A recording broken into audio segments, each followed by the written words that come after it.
ख्वाब की उम्रें कम होती हैं और जब आंखें खुल जाती हैं। जी, तो इस अल्हाम में आप क्या समझते हैं कि कोई इसमें कोशिश भी होती है या सिर्फ ये अल्हाम कतई होता नहीं। है? मैं एक अर्ज कर कितनी तसानीफ लिख चुके हैं नौजवान नुमाइंदा शायर आज के, जैसे तहजीब बाफी है, अली ज़रियून है, और इस तरह के और भी नौशेरमान हो गया। जहाँ वो लड़की की बात होगी, हुस्न की बात होगी, बिल्कुल जीन्स की बिल्कुल। बात होगी, खद्दो-खाल की बात होगी। शायरी की दुनिया में आपका आइडियल कौन है? पहला शेर याद है जो आपने लिखा था? हाँ जी, मेरी तहजीब ने कुछ कहने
सामीन वो बहुत कम होते हैं, सही।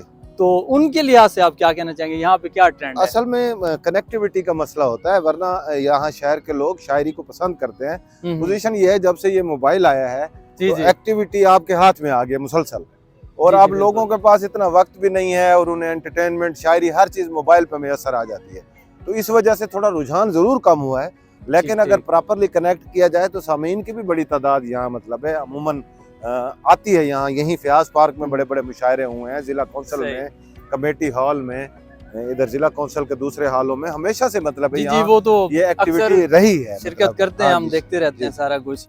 कोई ऐसा कलाम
ख्यालात आ रहे हैं वो खुद ब खुद शायरी के रूप में ढलते चले जाते हैं। क्या बात लेकिन जैसे ही उम्र बढ़ती है तो फिर आप सिलेक्टिव हो जाते हैं, आप ये महसूस करना शुरू करते हैं भाई ये बात मैंने पहले कही हुई है या ये मेरी उम्र या मनसब के हिसाब से कम है या ज़्यादा है, तो आप थोड़ा चूजी हो जाते हैं।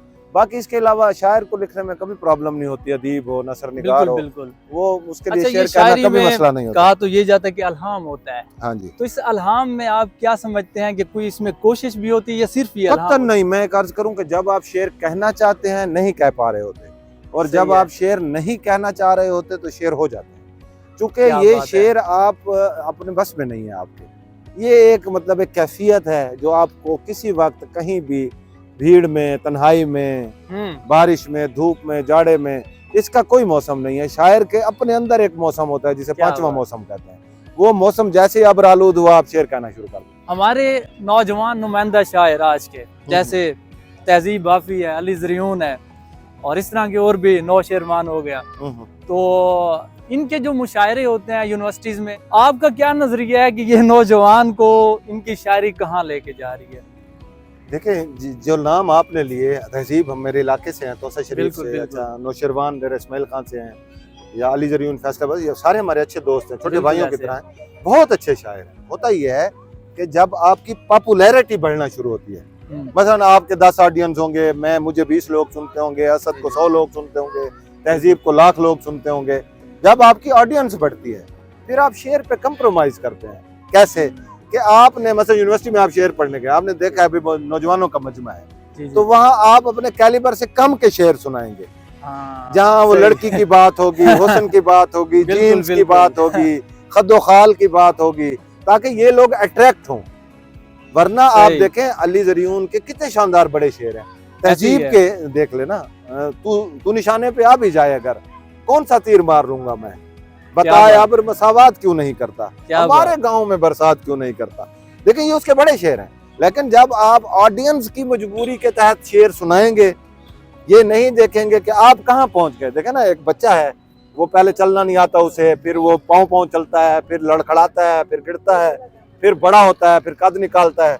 तो अब वो ये तो नहीं वहां से तो शुरू नहीं करेगा ना जहाँ से वो गिरना शुरू हुआ था, तो वो वहां से स्टार्ट करेगा ना जब वो चल सकता है।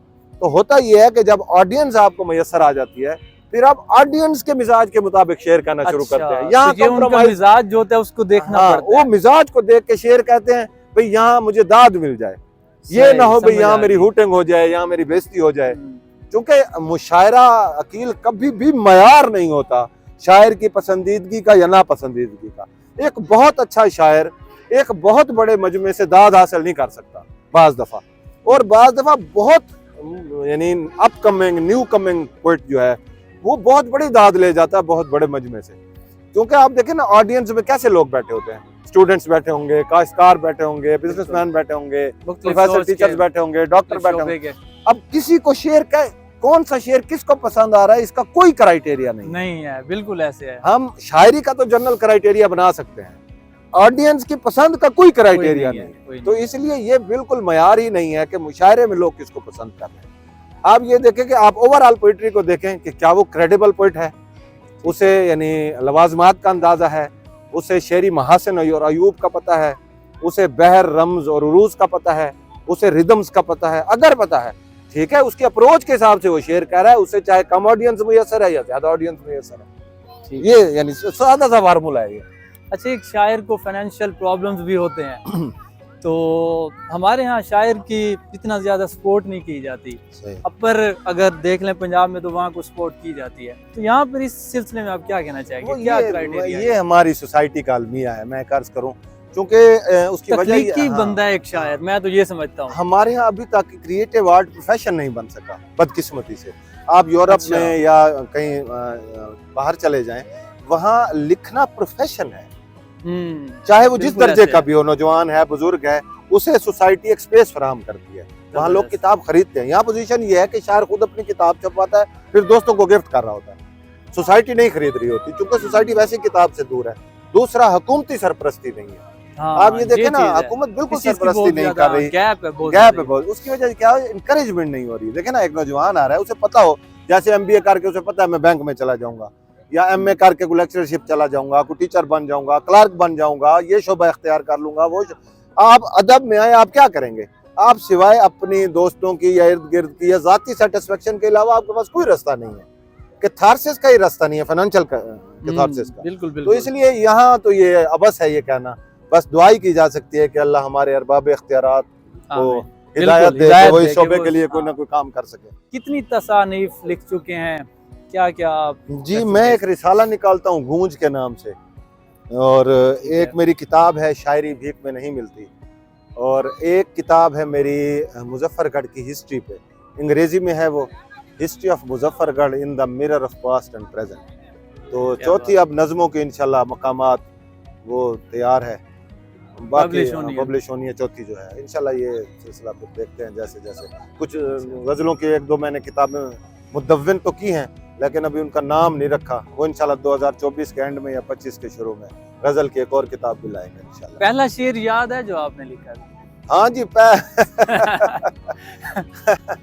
हाँ वो मुझे याद है आज तक के वो गज़ल था, वो गज़ल में से एक शेर याद जी है। जी। और ये 96 सितंबर की बात है कि क्या वजह है क्यों नहीं पढ़ता वो तहरीर नज़र, कुछ न कुछ आखिर तो है उस शख्स की मजबूरियाँ। ये मुझे याद है आज तक। क्या बात है। हर इंसान के एक आइडियल होता है। शायरी की दुनिया में आपका आइडियल कौन है? हाँ, मैं 2-3 आइडियल्स हैं, क्योंकि कॉलेज लाइफ में आए तो मेरे वालिद साहब चूँकि गालिब और मीर के बहुत बड़े मद्दाह थे, तो इब्तदा में तो उन्हें पढ़ा, मैं गालिब का बहुत बड़ा मद्दाह था, इसमें कोई दूसरी राय नहीं। अच्छा, फिर जब हम कॉलेज में आए तो फिर मुझे ईमानदारी की बात है सबसे ज्यादा पसंद आए इफ्तिखार आरिफ साहब। इफ्तिखार आरिफ, हाँ, उनकी वो 2 किताबें जो हैं वो मेरे सरहाने तले आज भी होती हैं, मेरे दो नीम, क्या बात, और हरफ बारियात। ये 2 किताबें मेरी मोस्ट फेवरेट किताबें। अच्छा, इसके अलावा भी फराज साहब मुझे बड़े पसंद आए, जॉन एलिया साहब, प्रवीण शाकिर, मोहसिन नकवी, ये हमारे सबसे सीनियर लोग थे, हमसे पहले के लोग थे। लेकिन अगर मैं कहूँ भी मेरा क्रश किसी शायर पे था तो ईमानदारी की बात है या इफ्तिखार आरिफ साहब थे, या हमारे यहाँ लोकल उसमें, या हमारे इस डिवीजन या साउथ पंजाब में वो रज़ा टिवाना साहब। उन्हें शेर कहने का खुदादाद अमल कहा। क्या बात, आपको अल्लाह पाक ने लाल अता किया है, और ये अल्लाह पाक का बहुत ज्यादा करम हुआ है आप पर। बहुत अच्छा। इसके मुतालिक क्या कहना चाहें? हाँ, अल्लाह ताला ने, मेरी शादी बेटा हुई थी 2011 में, तो अल्लाह ताला ने इस नेमत से महरूम रखा हुआ था पिछले 12-13 साल से, तो बड़ी डिप्रेवेशन थी, महरूमी थी जिंदगी में। बिल्कुल ऐसे बड़ी फील होता होगा। हाँ, फील होता है, बड़ी दुआएं मांगी और अल्लाह ताला ने इतना करम किया, इतना करम किया। मैं सारी उम्र सजदे में पड़ा रहूं तो मैं शुक्र अदा नहीं कर सकता। बिल्कुल, अल्लाह ने बड़ा तोहफा अता किया। अल्लाह ने मुझे एक बेटे से नवाजा है, बालाज उसका नाम है, बालाज बख्श। अल्लाह पाक उनकी लंबी जिंदगी अता फरमाए, आमीन आमीन, सेहत वाली। बस वो शहजादा आया है तो घर में रौनक आ गई है। क्या बात है, मतलब जिंदगी और तरह अब हो गई है, मतलब फीलिंग्स भी चेंज हो जाती है। अच्छा, अल्लाह ने बड़ा नवाजा है, बड़ा करम किया है, बड़ा करम। बहुत अरसे बाद आपको खुशी मिली है, तो यकीनन ये आपके लिए बड़ा पुरमसरत मौका था। अच्छा, इस लिहाज से आप बताना चाहें कि कुछ ऐसा कलाम लिखा है आपको जब लाल नसीब हुआ है, इस लिहाज में कोई ऐसी शायरी लिखी? अभी तक मैं शेर नहीं कह सका, इस चीज पे नहीं कह सकते, बिल्कुल नहीं कह सका। मैं ये रिक्वेस्ट करेंगे कि जरूर मैं जरूर इस पे लिखूंगा। आज की ये जो हमारी ये चहलकदमी थी, एक इंटरव्यू की सूरत में, असद हमारे साथ है कैमरामैन। आज एक मौका मिला मुझे इनका इंटरव्यू करने का, मुझे तो बहुत अच्छा लगा, यकीनन आपको भी अच्छा लगा होगा। सलीम साहब क्या कहना चाहेंगे मजीद? आप बहुत लुत्फ आया, असद का खास तौर पे शुक्रिया, अकील भाई आपका बहुत शुक्रिया, आपने इतनी मोहब्बत से बुलाया, इतनी खूबसूरत तरीके से हमने चहलकदमी की, बिल्कुल बहुत एंजॉय किया, एक दूसरे से बातें की, देखे मुकालमा किया ना, और ये कैथारसिस हो गया हमारा। हमने बड़ा अच्छा कीमती वक्त गुजारा। दस्तक के नाजरीन का भी बहुत शुक्रिया, उन्होंने इतनी मोहब्बत से देखा। आपकी बहुत बहुत नवाज़।